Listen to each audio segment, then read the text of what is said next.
सो hey guys, आज की video होने वाली है बाबा साहब की पत्रकारिता के ऊपर। तो दोस्तों, जैसा कि आप जानते हैं, वर्तमान समय का मीडिया भी पूरी तरह से जातिवादी है, मनुवादी है। तो उस समय का मीडिया भी पूरी तरह से इसी तरह का था। आज तक इसमें कोई बदलाव नहीं हुआ है।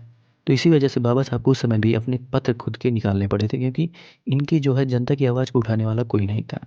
तो दोस्तों, आज हम बाबा साहब की पत्रकारिता पर ही बात करेंगे।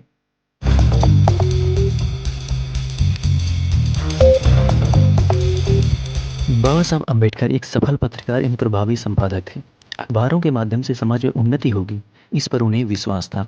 वह आंदोलन में अखबार को बेहद महत्वपूर्ण मानते थे। उन्होंने शोषित एवं दलित समाज में जागृत लाने के लिए कई पत्र एवं 5 पत्रिकाओं का प्रकाशन व संपादन किया। इनसे उनके दलित आंदोलन को आगे बढ़ाने में महत्वपूर्ण मदद मिली। उन्होंने कहा है कि किसी भी आंदोलन को सफल बनाने के लिए अखबार की आवश्यकता होती है। अगर आंदोलन का कोई अखबार नहीं है तो उस आंदोलन की हालत पंख टूटे हुए पंछी की तरह होती है।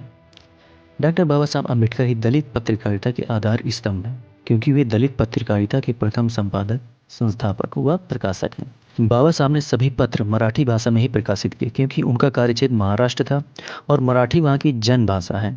और उस समय महाराष्ट्र शोषित एवं दलित जनता ज़्यादा पढ़ी लिखी नहीं थी, वह केवल मराठी ही समझ पाती थी। कई दशकों तक उन्होंने 5 मराठी पत्रिकाओं का संपादन किया था, जिसमें मूक नायक 1920 में किया था, जनता 1930 में, बहिष्कृत भारत 1927 में, समता 1928 में, प्रबुद्ध भारत 1956 में। तो इन 5 पत्रों में बाबा साहब अम्बेडकर ने देश के सामाजिक, राजनीतिक एवं आर्थिक मुद्दों पर अपने विचार व्यक्त किए थे।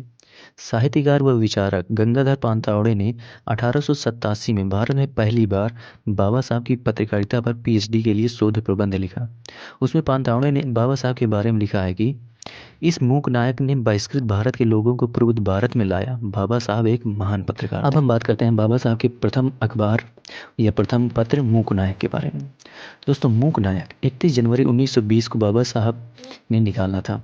तो बाबा साहब ने अछूतों के ऊपर होने वाले अत्याचारों को प्रकट करने के लिए इस अखबार का पहला पाक्षिक पत्र शुरू किया था। 31 जनवरी 1920 को बाबा साहब ने अछूतों के ऊपर होने वाले अत्याचारों को प्रकट करने के लिए मूक नायक नामक अपना पहला मराठी पाक्षिक पत्र शुरू किया था। इसके संपादक बाबा साहब व पांडुराम नंदराम भटकर थे। इस अखबार के शीर्ष भागों पर संत तुकाराम के वचन थे।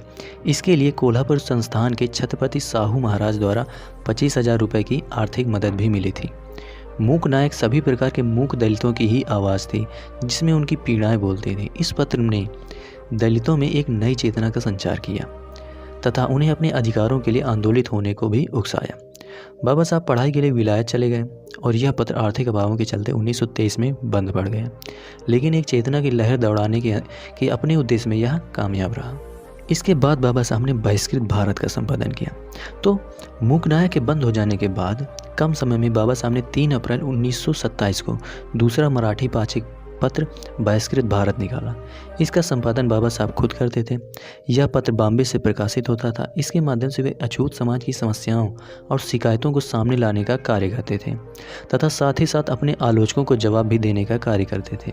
इस पत्र के एक संपादकीय में उन्होंने लिखा कि यदि बाल गंगाधर तिलक अछूतों के बीच पैदा हुए होते तो यह नारा नहीं लगाते कि स्वराज मेरा जन्मसिद्ध अधिकार है, बल्कि वह यह कहते कि छुआछूत का उन्मूलन मेरा जन्मसिद्ध अधिकार है।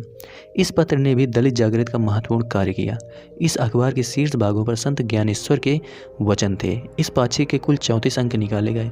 आर्थिक कठिनाइयों के कारण यह नवंबर 1929 को बंद हो गया। बाबा साहब का तीसरा पत्र है समता। 29 जून 1928 में बाबा साहब ने समता पत्र शुरू किया। यह पत्र डॉक्टर बाबा साहब अम्बेडकर द्वारा समाज सुधार हेतु स्थापित संस्था समाज समता संघ या समता सैनिक दल का मुख्य पत्र था। इसके संपादक के तौर पर बाबा साहब ने देवराव विष्णु नाइक को नियुक्त किया था। बाबा साहब का चौथा पत्र है जनता। समता पत्र बंद होने के बाद बाबा साहब ने इसका पुनः प्रकाशन जनता के नाम से किया। 24 फरवरी 1930 को इस पाक्षिक का पहला अंक प्रकाशित हुआ। 31 अक्टूबर को 1930 को यह साप्ताहिक बन गया। 1944 में बाबा साहब ने इसमें आमी शासन करती जमात कि हम शासक कौम बनेंगे इस शीर्षक से प्रसिद्ध लेख लिखा था। इस पत्र के माध्यम से बाबा साहब ने दलित समस्याओं को उठाने का बखूबी कार्य किया।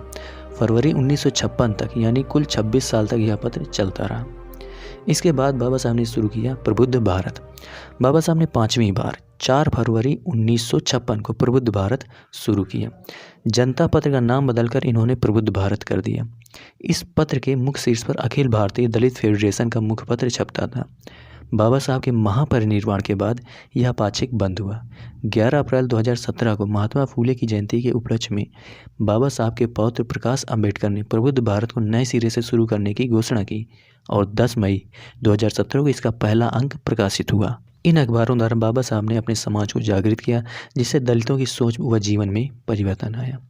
तो दोस्तों, ये थी बाबा साहब की पत्रकारिता के बारे में छोटी सी जानकारी। तो कैसी लगी आपको कमेंट सेक्शन में जरूर लिखें और इस वीडियो को लाइक करें, शेयर करें। जय भीम। मिलते हैं आपसे नेक्स्ट वीडियो में।